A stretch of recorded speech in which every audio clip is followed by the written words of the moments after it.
do you want to fix a error of lost progress in the First Descendant?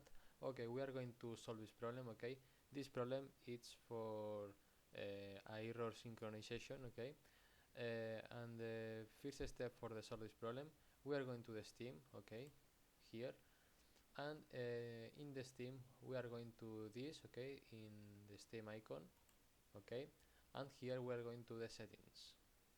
Okay, and here in the settings we are going to scroll down and go to the Steam Cloud. Okay, here in the section Cloud, and here in the Steam Cloud. Okay, in enable Steam Cloud, this okay, this option you have a enable. Okay, okay, and the second step, okay, we are going to the point exe of your desktop in the First Descendant, right click, okay, and go to the properties, and here in the properties, in the versions, if you have a version, okay, you delete, and you solve the problem.